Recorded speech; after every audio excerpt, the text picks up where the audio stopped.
मेरे बच्चों रिक्वेस्ट है कि प्लीज़ चैप्टर वन पहले देखना। चैप्टर वन में मैंने बताया कि डेरिवेशन करते कैसे हैं, और अगर आपको पता है कि डेरिवेशन लिखने का तरीका क्या होता है तो आप चैप्टर फोर देख सकते हैं। अदरवाइज़ आपको अगर खुद भी आता है कि हाँ भाई मैं एग्ज़ाम में खुद लिख सकता हूँ, तो यहाँ पर मैंने सारे डेरिवेशन को टिप्स एंड ट्रिक के साथ बहुत तगड़ा कराया है। इस सीरीज़ को अच्छे से कंप्लीट करो, एग्ज़ाम के लिए बहुत हेल्पफुल रहेगा। Love you. और वीडियो अच्छी लगी तो लाइक कर दो, मैं एक दो दिन में सारे चैप्टर्स के डाल दूंगा। प्यारे बच्चों, इस चैप्टर में सबसे पहला और इंपॉर्टेंट डेरिवेशन, ये बहुत बार रिपीट हो चुका है। भले ही मैंने 17-16 लिखा है पर ये काफी बार रिपीट हो चुका है। टॉपिक बड़ा सिंपल है कि drive the expression for magnetic field. हमें मैग्नेटिक फील्ड निकालना होता है, आप इसको पढ़ लेना। एक करंट कैरिंग लूप है, इस लूप में करंट है आई, और इस लूप का रेडियस हमने ए माना है। रेडियस हमने ए माना है, तो यहां पर आप बताएंगे जनता को, दुनिया को, कि लेट ए इज रेडियस। ठीक है, let A is radius of the loop या रिंग, ऑफ द रिंग। इसको रिंग भी कहा जा सकता है और लूप भी कहा जाता है। अब हमें ना पॉइंट पी पर, जिसका डिस्टेंस एक्स है, इस डिस्टेंस को एक्स माना गया है, पॉइंट पी पर हमें टोटल मैग्नेटिक फील्ड निकालना होता है। अब देखिए इस क्वेश्चन को करने का टेक्निक क्या रहता है। इस क्वेश्चन को करने के लिए आपको, दोबारा बोल रहा हूं, आपको सीखना नहीं है अभी, अभी आपको कॉपी करना है और एग्जाम में जाके पेस्ट करना है। थ्योरी लिखने का तरीका मैं पहली वीडियो में बता चुका हूं, डेरिवेशन सीरीज की पहली वीडियो में कि थ्योरी कैसे लिखना है, तो वो पहले सिखा चुका हूं। तो बार बार हम चीजों को रिपीट करके टाइम खराब नहीं करेंगे। तो सबसे पहले पहली वीडियो देखना, वो लंबी भी है, उसमें थ्योरी लिखने का तरीका बताया मैंने। अब यहां पर क्या है कि हम कैलकुलेशन पार्ट यहां से कॉपी करेंगे और एग्जाम में अगर ये क्वेश्चन दिखाई देता है तो वहां जाके हम पेस्ट कर देंगे। मतलब कुछ भी हम दिमाग से नहीं खेलेंगे, क्योंकि हमें टाइम बचाना है एग्जाम में। तो मैं आपको बता रहा हूं, पहला स्टेप होगा कि आप यहां पर एक डीएल मानोगे, ठीक है, और यहां पर भी डीएल मानोगे, जैसे बता रहा हूं ऐसे करते रहना है। और फिर यहां से एक स्ट्रेट लाइन खींचोगे ऐसे, और यहां से पहले एक को खत्म करते हैं, स्ट्रेट लाइन खींचोगे ऐसे, और स्ट्रेट लाइन खींचने के बाद ना आप ऐसे दिखाओगे डीबी, डीबी यानी मैग्नेटिक फील्ड। और फिर यहां से कैसे dot dot dot dot dot line खींच के यहां पर ये एंगल को थीटा दिखाना है और इस एंगल को भी थीटा दिखाना है। सेम आप यहां भी डीएल बनाओगे। अब क्या करना है, ठीक है, अब ये डीएल, अब यहां समझते रहना, नीचे भी सेम, नीचे भी ये जो डीएल से ऐसे एक लाइन निकलेगा, ये लाइन कहां तक जाएगा, जहां वो यहां तक, और इसके लिए भी ऐसे आप डीबी बना दोगे, डीबी। सेम अब इस वाले एंगल को भी आप थीटा मानोगे यहां से, और इस एंगल को भी थीटा मानोगे। तो इतना प्रोसेस आपको करना है। अब आपको एग्जाम में जब कुछ समझ ना आए तो क्या लिखना है, तो आप ऐसे लिख सकते हो, जैसे एग्जाम के तौर पे let DL as a small length element. सबको पता होना चाहिए डीएल का मतलब होता है लेंथ एलिमेंट, एलिमेंट। इतना लिख दिया, as shown in figure. As, देखो ये सब मैं पहले सिखा चुका हूं, शॉन इन फिगर। जैसे हम लोगों ने डीएल माना, डीएल का मतलब होता है स्मॉल लेंथ एलिमेंट, हमने डीएल माना तो हमने डीएल को लिख दिया और बोल दिया कि भैया फिगर में देख लो। फिर डीबी क्या है, DB let DB is magnetic field, magnetic field MF due to due to due to what, due to element DL, due to DL, due to DL. ठीक है, तो डीएल की वजह से जो मैग्नेटिक फील्ड होगा वो डीबी होगा। तो देखो ये सब लिखना मैं सिखा चुका हूं आप लोगों को चैप्टर वन में, तो आपको टेंशन लेने की जरूरत नहीं है। एक बार आप चैप्टर वन अगर देख लोगे तो आपको आइडिया लग जाएगा सर क्या कह रहे हैं। सर ने ये सिखाया था, जो जो चीजें हम डायग्राम में करते हैं उसको हम लेट करते जाते हैं, बस इससे हमारी थ्योरी कंप्लीट हो जाती है। तो प्लीज बार बार रिपीट ना करवाओ, इससे आपका टाइम खराब होगा। आप प्लीज चैप्टर वन को एक बार देख लो। पहला स्टेप होता है डायग्राम, और डायग्राम में आप जो भी बना रहे हो उसको वहां पर मेंशन करना होता है। और जरूरी नहीं कि आप सब कुछ ही मेंशन करो, कुछ चीजें उसको एग्जामिनर को अपने आप पता है। जैसे कि एग्जामिनर को पता है कि एंगल थीटा है, तो आपको बताने की जरूरत नहीं कि भैया ये थीटा है ना, ये बताने की जरूरत नहीं है। और अब देखो जैसे अब हम क्या करेंगे, अब अगले स्टेप में कुछ नहीं होता, अगले स्टेप में इधर की तरफ होता है डीबी कॉस थीटा, ध्यान रखना डीबी कॉस थीटा, और सेम इस तरफ होगा डीबी कॉस थीटा। तो यहां पर डीबी कॉस थीटा आमने सामने होंगे, और आपको इधर दो बार बनाना है, दो बार dB sine theta, dB sine theta and dB sine theta. फिर आपको क्या बताना होता है कि देखो dB cos theta opposite direction में है, कैंसिल हो जाएगा। तो आपको ये लाइन लिखना है, क्योंकि ये चीज हम पहले ही कर चुके, ऐसा सेम क्वेश्चन हम पहले ही कर चुके हैं। कहां पर कर चुके हैं, चैप्टर वन में। तो चैप्टर वन देखे बिना यहां तक पहुंचना थोड़ा कठिन है आपके लिए। अब आप बोलोगे कि देखो यार dB cos theta will cancel each other, dB cos theta will cancel each other, cancel each other. अब इसके पीछे रीजन तो आपको पता ही है, ड्यू टू अपोजिट डायरेक्शन, है ना। सो नेट मैग्नेटिक फील्ड, जो नेट मैग्नेटिक फील्ड है जिसको हम बोल रहे हैं B net, is equal to क्या होगा, वो डीबी साइन थीटा से मिलेगा हमें, डीबी साइन थीटा। और ये डीवी साइन थीटा का ना यहाँ पर इंटीग्रेशन करना होता है। तो ये बात आप बता देना कि भैया हमें इंटीग्रेशन करना होगा। यानी हमारे क्वेश्चन में जो आंसर आएगा net magnetic field, net magnetic field जो आएगा वो आएगा integration of D B sine theta. अब सारा खेल पता क्या है कि हमें डीबी निकालना है, हमें डीबी निकालना है और साइन थीटा निकालना है।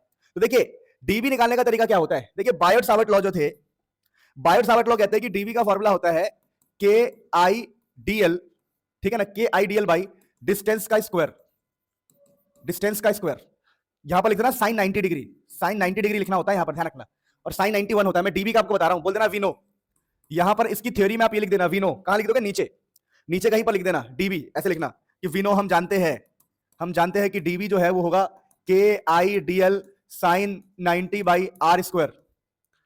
अब यहां पर आर का मतलब होता है डिस्टेंस, तो डिस्टेंस क्या है ये समझते हैं। देखिए अगर हम डिस्टेंस की बात करें ना, तो डिस्टेंस होता है पॉइंट तक और डीएल तक का डिस्टेंस, यानी इस पॉइंट से इस डीएल, मतलब डीएल से इस पॉइंट तक का डिस्टेंस जो कि हाइपोटेनियस है, तो ये निकलेगा आपका रूट में, ये डिस्टेंस है एक्स का स्क्वायर प्लस ये डिस्टेंस है ए का स्क्वायर।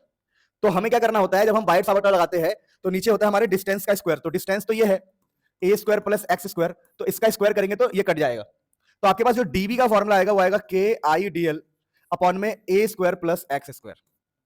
तो यही डीबी लेके आप आगे जाओगे और आगे पुट कर दोगे कैलकुलेशन में, आप कहोगे डीबी की जगह पर आएगा के आई डी एल, ठीक है, ए स्क्वायर प्लस एक्स स्क्वायर।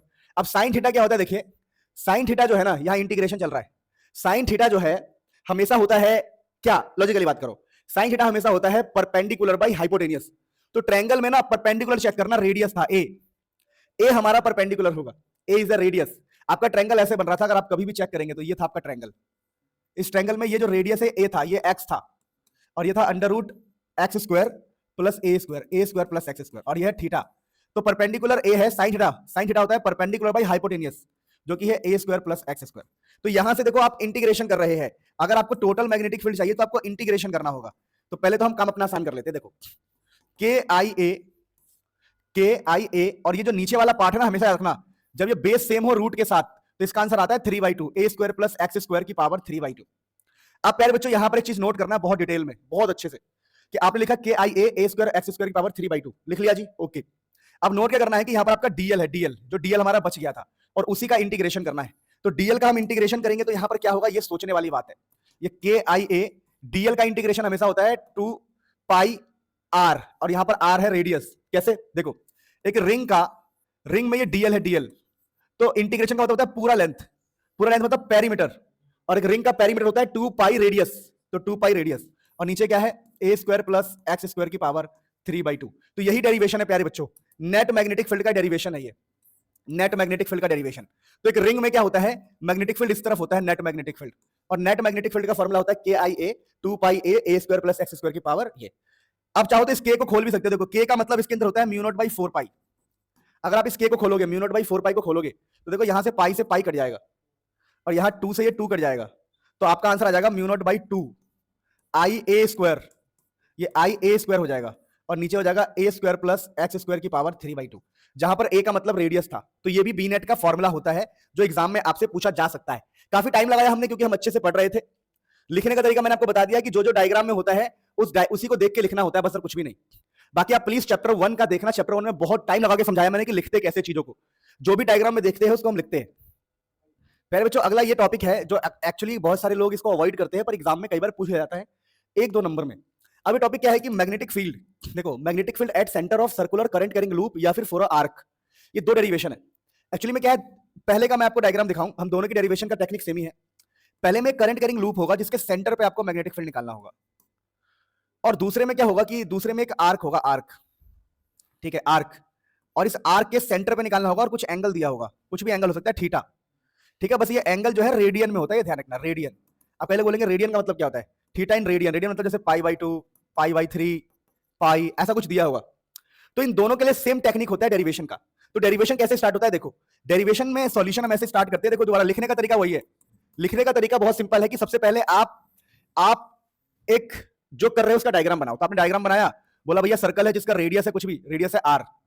फिर आपने कहा कि अब इसके अंदर करंट है आई, तो let a loop of radius R current I, और इसका जो एंगल होगा, एंगल वो थीटा मान लो, 360 डिग्री है ना थीटा, यहां पे थीटा है 2 पाई, ध्यान रखना एंगल यहां पे 2 पाई होता है। तो आपने एंगल 2 पाई बोला, करंट आई बोला, रेडियस आर, तो let a circular current carrying loop of radius R and which makes angle 2 pi, ऐसे लिख दिया हमने इंग्लिश में। फिर हम बोलेंगे कि यहां पर आपको डीएल मानना है, डीएल। अब डीएल क्या होता है मैंने आपको बता दिया है, डीएल है small current carrying, sorry dl है small length element, small length element, let dl small length element. देखो ये सब मानना मैंने सिखा दिया पहले ही।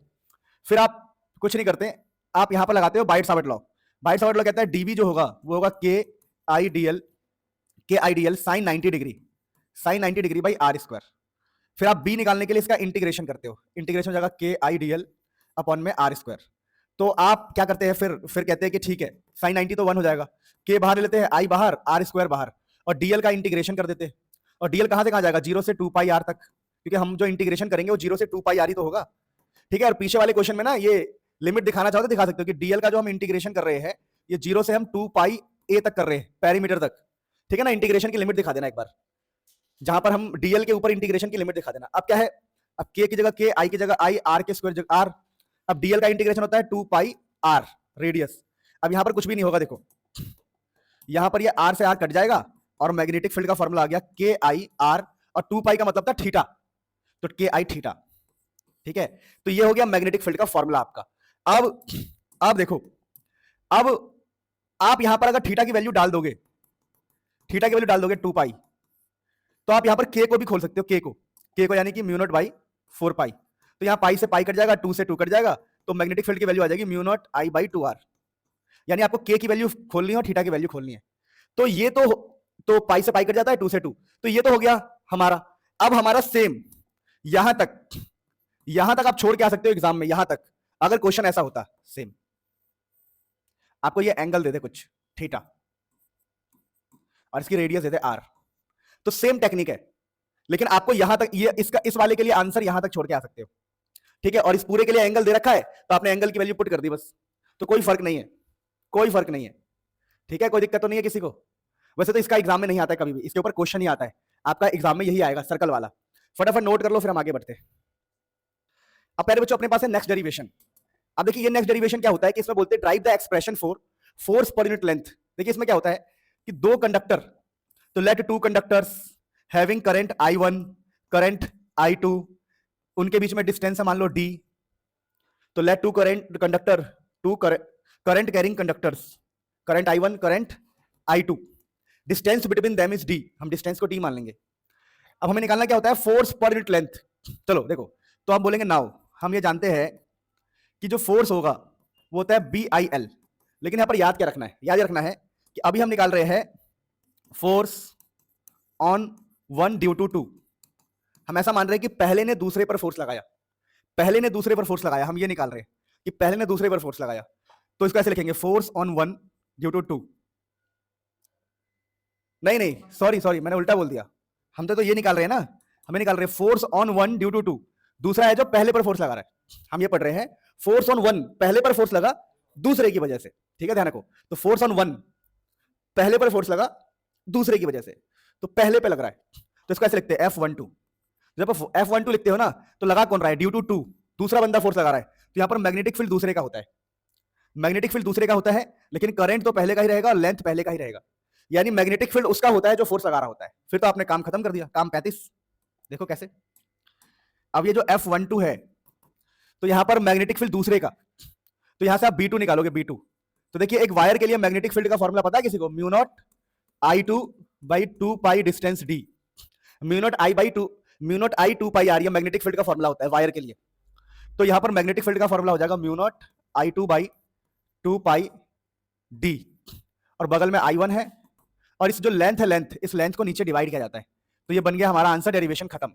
हमें निकालना क्या था, drive the expression for the force per unit length, तो हमने निकाल लिया force per unit length. Similarly ये बड़ा आसान डेरिवेशन होता है और इंपॉर्टेंट भी है। सिमिलरली बस ये सब बातें लिख देना कि let two conductors infinitely long, जो इसमें बोलते रहो, लिखने का तरीका भाई मैं बता चुका हूं पहली वीडियो में, प्लीज देख लेना उसको, बहुत बढ़िया से बताया कि डायग्राम में जो जो होता है उसको हम लेट करके थ्योरी लिख देते हैं। अब सिमिलरली देखो यहां पर क्या होगा, अगर हम F21 निकालेंगे, जैसे ये F12 था, तो F21 हो जाएगा BIL, लेकिन यहां पर 1, यहां 2, यहां 2, क्योंकि इस बार फोर्स 1 लगा रहा है।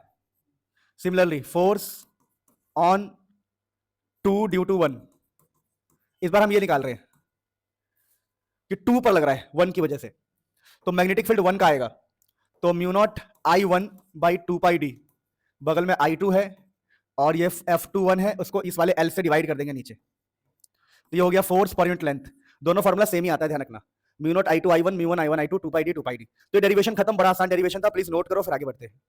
अब देखो इस चैप्टर में ना वो एक टॉपिक होता है, इससे पहले बता दूं कि एक पार्टिकल सर्कल में घूम रहा है, सर्कल में घूम रहा है तो उसका रेडियस बताओ। तो ये कोई डेरिवेशन नहीं है, तो ये मैं सोचना सर ने स्किप करा दिया, कोई डेरिवेशन नहीं, याद करना पड़ता है कि इसका रेडियस इतना है, फ्रीक्वेंसी इतना है।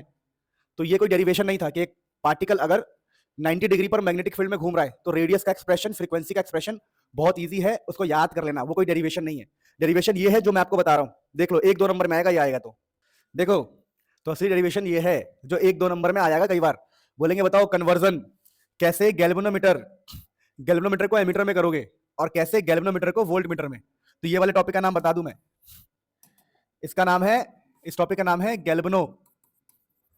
गैल्वेनो से वोल्ट मीटर, ठीक है। तो ध्यान रखना, इंपॉर्टेंट टॉपिक है। तो यहां पे अगर हम बात करें तो होगा क्या कि ये दोनों पैरेलल में है, तो हम वोल्टेज सेम कर देते हैं। कैसे?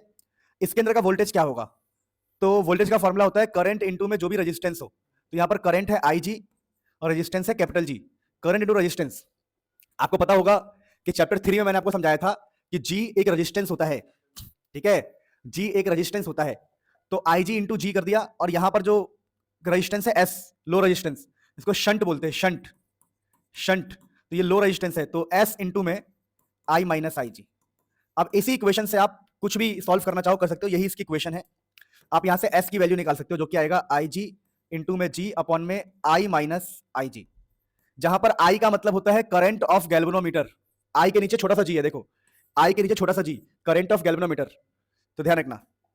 और G का मतलब है resistance of galvanometer, G resistance होता है, और I का मतलब है टोटल करंट, जो भी करंट इसके अंदर जा रहा है। तो करंट का एक हिस्सा इधर जाता है IG और बचा हुआ हिस्सा इधर आता है I माइनस IG, और इसकी डेरिवेशन बड़ी आसान है। फिर ऐसे देखो, जब गैल्वेनोमीटर का ये रेजिस्टेंस है, गैल्वेनोमीटर का जो रेजिस्टेंस है उसकी सीरीज में एक और रेजिस्टेंस लगा देंगे हाई, तो ये बन जाएगा वोल्ट मीटर। अब इस डिवाइस का जो नेट वोल्टेज होगा, टोटल वोल्टेज, पोटेंशियल ड्रॉप अगर हम निकालेंगे तो कैसे निकालेंगे, देखो अगर सपोज करो इसके अंदर करंट है I, तो सीरीज में करंट तो दोनों में सेम रहेगा, तो हम बोलेंगे देखो ये हो गया वोल्टेज हो गया I इंटू में G, तो I इंटू में G प्लस I इंटू में R भी तो होगा, I इंटू में R, तो इन दोनों को ऐड करके आपको टोटल वोल्टेज मिलेगा। अब यही इसकी इक्वेशन भी है। अब इस इक्वेशन से हमें सिर्फ R की वैल्यू निकालनी है सपोज करो, तो ये R की वैल्यू हम कैसे निकाल सकते हैं, तो एक काम कर सकते हो, V माइनस IG लिख के इज इक्वल टू IR। अब क्या करोगे, इस I को डिवाइड कर दो, इस I को डिवाइड कर दो, तो यहां से आप R की वैल्यू भी निकाल सकते हो। तो I डिवाइड करोगे तो इक्वेशन कैसा बन जाएगा, ऐसा बन जाएगा V अपॉन में I माइनस G, क्योंकि I इसके नीचे आ जाएगा और इससे कट जाएगा, तो V by I minus G resistance का एक फॉर्मूला आ जाएगा। तो यही इक्वेशंस होती है, बड़ी आसान, ठीक है। और भी देखते हैं इस चैप्टर में जो जो खास बातें हम कर सकते हैं। अब देखो एक टॉपिक होता है force on a current carrying wire in uniform magnetic field. ये क्या होता है प्यारे बच्चों, कि हमारे पास एक करंट कैरिंग वायर है, ठीक है, ये करंट कैरिंग वायर है, ये वायर जिसका मान लो एरिया ऑफ क्रॉस सेक्शन जो है, area of cross section A है और इसका लेंथ है L, तो इसकी वॉल्यूम जो है ना ऐसे डिसाइड होगी, वॉल्यूम होगी एरिया इंटू में लेंथ, ठीक है। और हमने मान लिया है, हमने एक और चीज माना है N हम मानते हैं number of electrons per unit volume, ये माना जाता है। इसका क्या मतलब है, इसका मतलब है कि एक वॉल्यूम में N इलेक्ट्रॉन है, ऐसा हम मान लेते हैं। तो एरिया इंटू लेंथ इसका पूरा वॉल्यूम है, और इतने से वॉल्यूम में, छोटे से वॉल्यूम में N इलेक्ट्रॉन, ये सब हम मानते हैं। अब इसको ना मैग्नेटिक फील्ड के अंदर रख दिया गया है, मैग्नेटिक फील्ड। अब इसको अगर मैग्नेटिक फील्ड में रख दिया गया है तो हमें इसके ऊपर फोर्स निकालने को कई बार एग्जाम में 1-2 नंबर में आ जाता है। तो देखिए मैं आपको एक सिंपल बात बताता हूं, फोर्स का जो फॉर्मूला होता है ना किसी चार्ज के लिए होता है Q V B, ये फोर्स का फॉर्मूला होता है, F is equal to Q V V। तो यहां पर हमें चार्ज निकालना पड़ेगा। तो चार्ज हम कैसे निकालते हैं, देखिए हम चार्ज ऐसे निकालते हैं, हम कहते हैं देखिए चार्ज का मतलब होता है कि चार्ज क्या होता है, तो टोटल इलेक्ट्रॉन को आप अगर E से मल्टीप्लाई कर दो, टोटल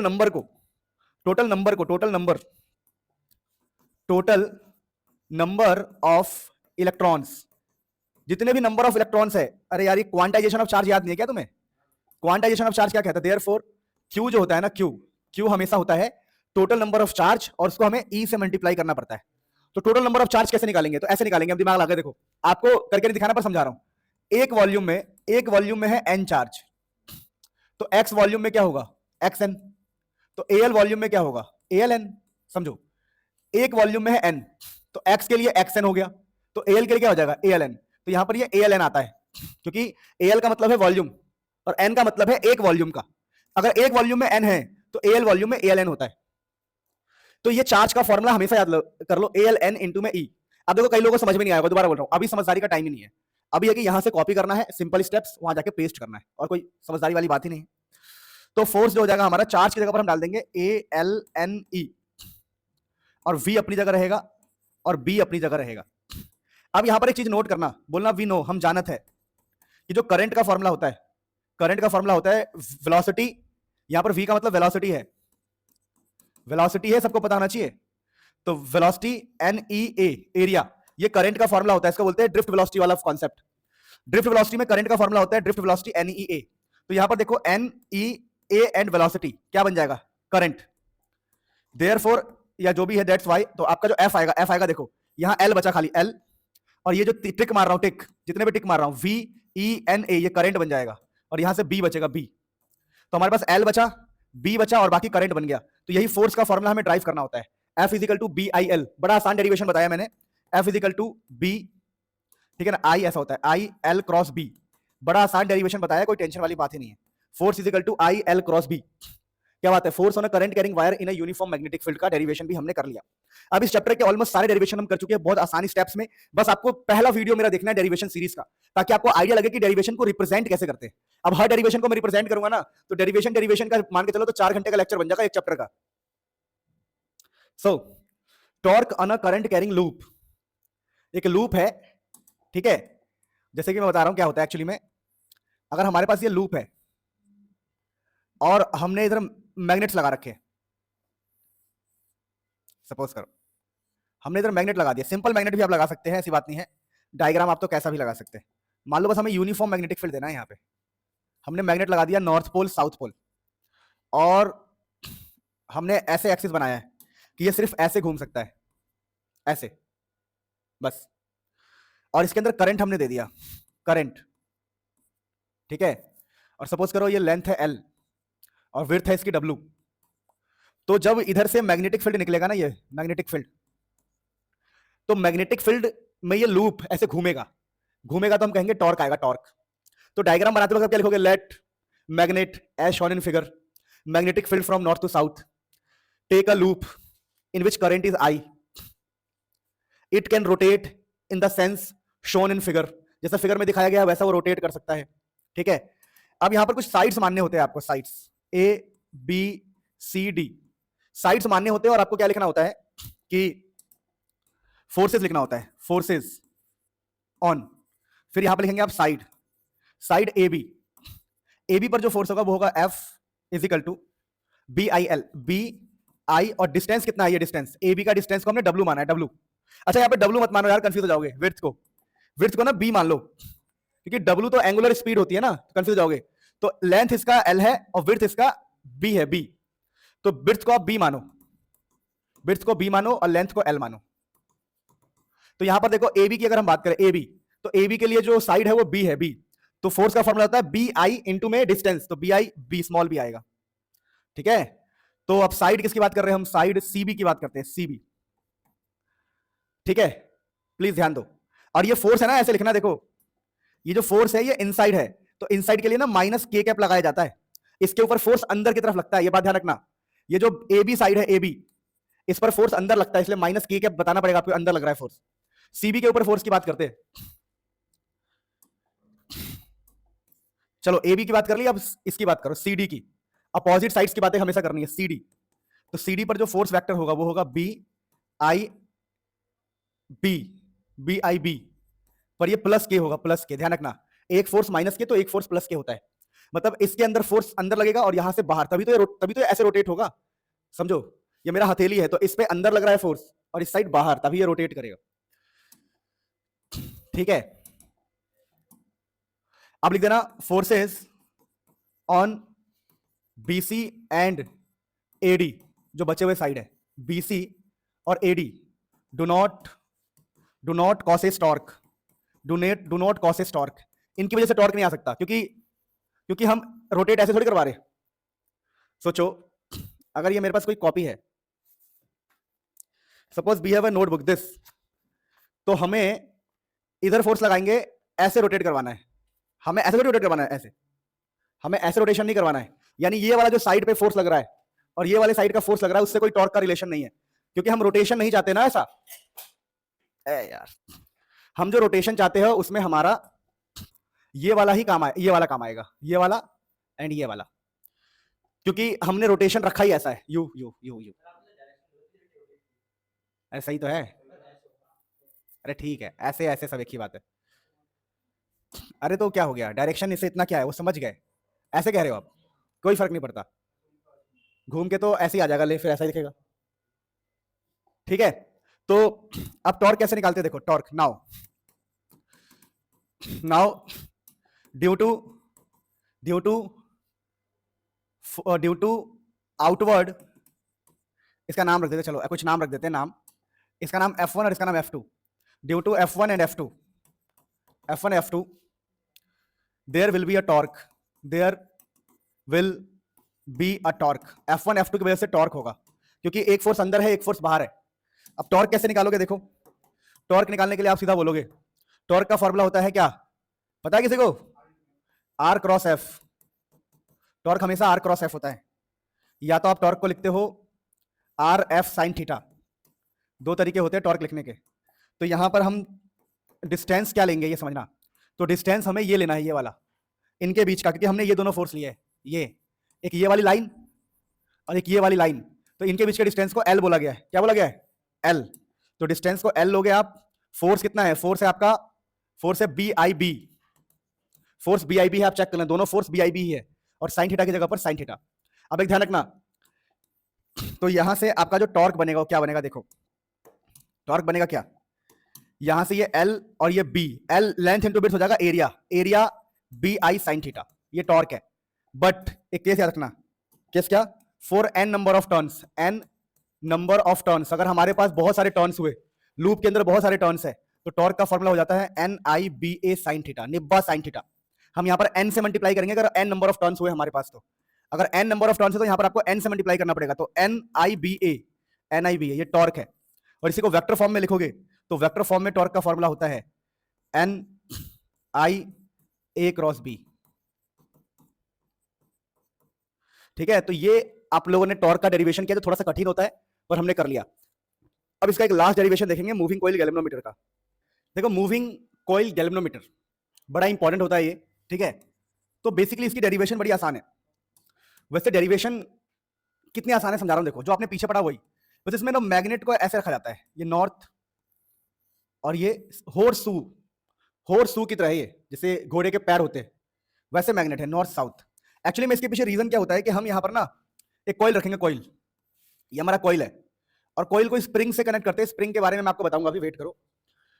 और एक्चुअली फायदा क्या होता है कि यहां से जो मैग्नेटिक फील्ड निकलता है ये रेडियल मैग्नेटिक फील्ड होता है, यहां पर जो बी है वो रेडियल मैग्नेटिक फील्ड, रेडियल, इसीलिए ऐसा मैग्नेट का शेप देते हैं, रेडियल मैग्नेटिक फील्ड। तो आपको ये लिखना है, मैं आपको पढ़ाने नहीं बैठा हूं, वरना मैं आपको बढ़िया से बताता, लेकिन आप बस let B is radial magnetic field, let one side is north pole, other side is south pole, and system is shown in figure, system figure में दिखाया गया है। तो आपको ये सब बताने की जरूरत नहीं है कि स्प्रिंग कनेक्टेड है, पेच लगा हुआ है, पेचकस घूम रहा है, इतना कुछ नहीं बताते। सिंपल है, ये कॉइल है हमारा, इस कॉइल से ये हमारा स्प्रिंग लगा हुआ है, और स्प्रिंग का जो कांस्टेंट है के, इसे स्प्रिंग फैक्टर बोलते हैं कई लोग, स्प्रिंग फैक्टर या टॉर्शन कांस्टेंट, हमारी बुक में लिखा होता है टॉर्शन कांस्टेंट, टॉर्शन कांस्टेंट बोला जाता है, कि स्प्रिंग के लिए जो कांस्टेंट होता है उसको टॉर्शन कांस्टेंट कहते हैं। अब इसका सेंस ऑफ, अब इसके टॉप से आप इसे सुई लगा देते हो और यही घूमता रहता है, और यही आपका मूविंग कॉइल गैल्वेनोमीटर है। अब देखो यहां से आप वायर ऐसे निकाल दोगे, ठीक है, डायग्राम आप थोड़ा एनसीईआरटी से देख लेना, मैं तो आपको बहुत इजी डायग्राम बता रहा हूं।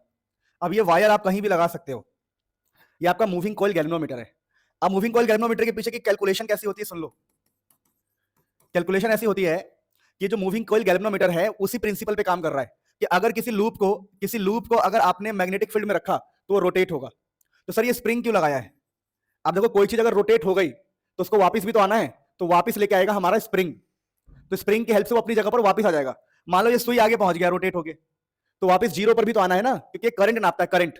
आप लोगों ने एमीटर देखा होगा, गैल्वेनोमीटर देखा होगा अपने लैब में, तो करंट बढ़ता है फिर जीरो पर लौट आता है, क्यों, क्योंकि स्प्रिंग लगा होता है। तो अब ये जो डिवाइस है इसे कैलकुलेशन आसान है, हम बोलते हैं जो टॉर्क है NIBA साइन थीटा, निब्बा है टॉर्क, साइन 90 डिग्री होता है, sine 90 degree. Radial magnetic field का मतलब यही है, रेडियल मैग्नेटिक फील्ड का मतलब होता है कि एंगल आप 90 डिग्री क्रिएट कर रहे हो, ठीक है, ध्यान रखना। तो टॉर्क का फॉर्मूला आपका आता है NIBA। अब NIBA आ गया टॉर्क, तो ये टॉर्क है कि हमारा जो सुई है, हमारा सुई पहले यहां था, अब यहां पहुंच गया टॉर्क की वजह से, टॉर्क की वजह से यहां पहुंच गया, रोटेशन की वजह से।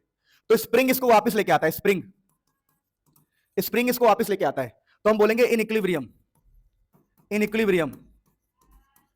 क्या होगा, जो के थीटा होता है, के थीटा या अल्फा मान लो, के अल्फा वो NIBA के बराबर होता है। आप तो बोलोगे ये के अल्फा क्या है, ये के अल्फा क्या है, देखो NIBA टॉर्क है आपका मैग्नेटिक फील्ड की वजह से, तो ये जो मैग्नेटिक फील्ड का टॉर्क है उसको स्प्रिंग का टॉर्क, हियर एक बात ध्यान रखना, हियर टॉर्क का एक फॉर्मूला होता है के इंटू में थीटा, जो स्प्रिंग की वजह से, तो जो मैग्नेटिक फील्ड का टॉर्क है स्प्रिंग का टॉर्क उसको बैलेंस कर लेगा, और बैलेंस कर लेगा तो हमारी ये इक्वेशन बन जाएगी। अब यहां से क्या है, बस यही इसकी कैलकुलेशन है। अब यहां से अगर मैं समझो अल्फा के नीचे आई ले आऊं तो ये फॉर्मूला बन जाएगा NBA/K, कुछ नहीं हुआ, अल्फा के नीचे आई आ गया और के यहां चला गया, क्रॉस मल्टीप्लाई किया है, तो इसका नाम पड़ जाता है करंट सेंसिटिविटी। यही आपका करंट सेंसिटिविटी है, करंट सेंसिटिविटी, ठीक है। करंट सेंसिटिविटी का फॉर्मूला आ गया NBA/K, ओके।